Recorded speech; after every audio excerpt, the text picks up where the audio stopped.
Network মার্কেটিংয়ে একটা বড় সমস্যা হচ্ছে রিলেশনশিপের সমস্যা। কারণ বিজনেসটা দাঁড়িয়ে থাকে সিনিয়র জুনিয়রের রিলেশনশিপের উপর, একটা বন্ডিংয়ের উপরে। শুরুতে দেখা যায় যে একটা সিনিয়র আর জুনিয়রের মধ্যে খুব ভালো রিলেশন রয়েছে। তারা দারুণ বন্ডিংয়ের সঙ্গে কাজ করছে। বাট একটা সময় পরে গিয়ে দেখা যায় সেই সিনিয়র জুনিয়রের সঙ্গে কিন্তু মনোমালিন্যও হচ্ছে। এর পিছনে একটা বড় কারণ আমি লক্ষ্য করেছি। মনোমালিন্য সেই জায়গায় হয় যখন কিনা কোনো সিনিয়র তার কোনো জুনিয়রকে চাইছে ডেভেলপ করাতে। যখন চাইছে তার পার্সোনাল ডেভেলপিং, তার আপগ্রেশন, সে যা করে না, যে না করার জন্য সে এগোতে পারছে না, সেইগুলো যখন তাকে বারবার গাইড করার চেষ্টা করে, বারবার বলার চেষ্টা করে এবং কখনো বলতে ফেড আপ হয়ে গিয়ে হয়তো একটু আ সেটা প্রকাশও করে ফেলে। বাট সেই সময় থেকে শুরু হয়ে যায় উলটপুরাণ। তখনই কিন্তু সেই জুনিয়রটা ভাবতে শুরু করে যে আমার সিনিয়র আমার সঙ্গে বাজে ব্যবহার করছে বা আমার সিনিয়রের ব্যবহার আগের মতো নেই। তখন দেখা যাচ্ছে সে নিজের মতো করে তার ক্ষোভটা প্রকাশের জন্য সে সোশ্যাল মিডিয়ায় চলে যাচ্ছে। নানান রকম স্ট্যাটাস দিচ্ছে, পোস্ট করছে। এভাবে হয়তো সে নিজের মধ্যে থেকে আসা ক্ষোভটাকে শেয়ার করছে মিডিয়াতে। প্রশ্ন এইখানেই যে এটা কতটা সঠিক আর কতটা বেঠিক। নেটওয়ার্ক মার্কেটিংয়ে যদি আপনাকে সফল হতে হয়, তো আপনার মাথায় সবসময় একটা অ্যাক্টিভ, সুপার অ্যাক্টিভ সিনিয়রের হাত থাকতে হবে। যদি না থাকে, তাহলে হয়তো আপনি সফল হবেন, কিন্তু অতটাও হবেন না যতটা আপনি চান। কারণ আপনি সব কিছু শিখে আসতে পারবেন না এই ব্যবসায়। এবার সেই সিনিয়রটা যদি আপনাকেই বেশি ফোকাস করে, আপনার ভুল ত্রুটি নিয়ে যদি বেশি আলোচনা করে আপনার সঙ্গে, তাহলে সেটা আপনার জন্য মঙ্গল।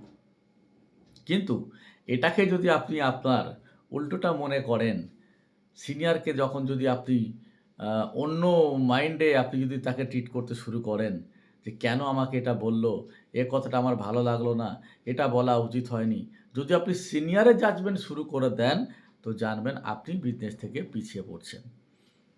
ছোটবেলায় দেখতাম বাবা-মারা স্কুলে যখন বাচ্চাদের পাঠাতো, স্কুল টিচারদের বলে দিত যে, "পড়া না পারলে মারধর করবেন। যা খুশি করবেন। কিন্তু পড়া যেন ঠিকঠাক করে।" শাসন অর্থাৎ তাকে শাসনের মানে অধিকার দেওয়া হতো। নেটওয়ার্ক মার্কেটিংয়েও শুধু নেটওয়ার্ক মার্কেটিং বলব কেন? যদি প্রাইভেট সেক্টর হয় সেখানে তো আরও দুর্ধর্ষভাবে মানে যাতা রকমের গালিগালাজ পর্যন্ত করা হয় সেই মাইনেটা পাওয়ার জন্য মানুষ এই গালিগালাজও শোনে। আর নেটওয়ার্ক মার্কেটিংয়ে তো কেরিয়ারের প্রশ্ন। আজকে যদি কোনো সিনিয়র আপনার প্রতি তার ক্ষোভ দেখায় বা গুস্সা দেখায়, জানবেন কেন আপনার প্রতি দেখাচ্ছে? আরও এত মেম্বার আছে, কই কারো সঙ্গে তো দেখাচ্ছে না। আপনার প্রতি কেন? কারণ আপনার প্রতি একটা এক্সপেকটেশন তার আছে যে আমি একে গাইড করি মানে একে আমি যা বলছি ও ঠিক নিজেকে আপডেট করবে। কিন্তু সেটা না হলে অটোমেটিক্যালি একটা ক্ষোভ এসে যায়। আপনারাও দেখবেন বাচ্চাদেরকে যখন পড়াশোনা করান বা মানুষ করান, আপনি যা চান না সেটা যদি সে বা যা চাইছেন সেটা যদি না করে, আপনারও ফেড আপনেসটা এসে যায়। বাট তা বলে কি রিলেশন শেষ হয়ে যায়? যায় না। বা এই জায়গায় নেটওয়ার্ক মার্কেটিংয়ে আপনাকে ঠিক এই জায়গায় আপগ্রেড হতে হবে।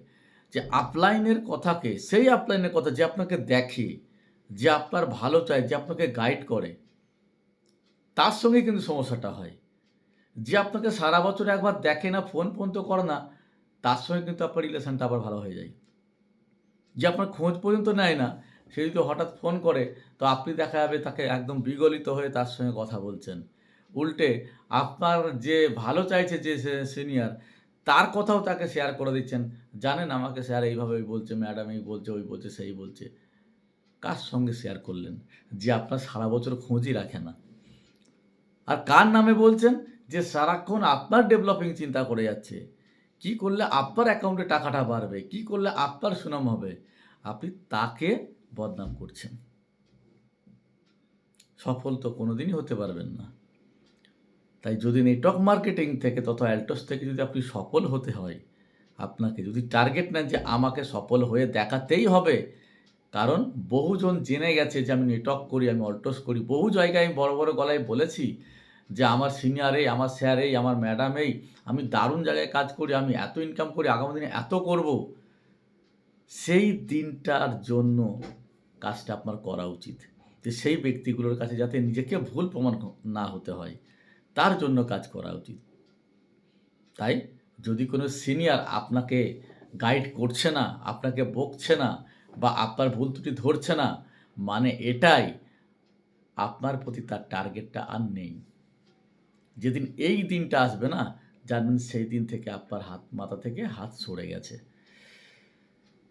খুব ভাইটাল মেসেজ শেয়ার করলাম, কারণ আমি ইদানিং এটা ফিল করি।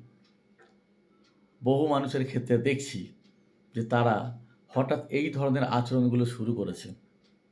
তাই আমি তাদের উদ্দেশ্যে বলতে চাইছি যে এটাই একমাত্র পৃথিবীর একমাত্র মার্কেট যেখানে আপনাকে সফল করার জন্য অন্তত একটা সফল ব্যক্তি আপনার সঙ্গে আছে।